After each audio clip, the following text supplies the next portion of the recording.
शहबाज शरीफ को बानी पीटीआई इमरान खान की शक्ल में अपनी सियासी मौत नज़र आ रही है। जोया न्यूज़ नेटवर्क प्लस के पेशावर से नुमाइंदे नादिर खान नादिर की रिपोर्ट के मुताबिक मुशीर वज़ीर आला केपी के बैरिस्टर सैफ ने एक बयान में कहा कि नवाज शरीफ की तरफ से बानी पीटीआई इमरान खान से मुज़ाकरात की कोशिश हो रही है। मुशीर इत्तलात का कहना था कि इमरान खान किसी भी डील पर नहीं, सिर्फ आवाम के लिए डायलॉग पर यकीन रखते हैं। मैंडेट चोरों के आखिरी दिन करीब आ गए हैं। पार्टी के सीनियर क़यादत ने मुस्लिम लीग नून से कोई मुज़ाकरात की ना ही ख्वाहिश है। उनका कहना था कि एक भाई मुफाहमत जबकि दूसरा भाई 9 मई का राग अलाप रहा है।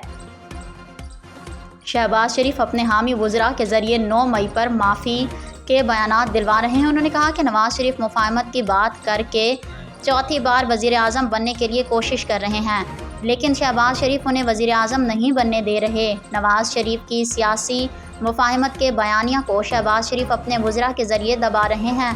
नवाज और शहबाज की दूरियां खासी बढ़ चुकी हैं। दूसरी तरफ चेयरमैन सेनेट सैयद यूसुफ रज़ा गिलानी का कहना है कि तहरीक इंसाफ समेत तमाम सियासी पार्टियों के मुज़ाकरात होने चाहिए।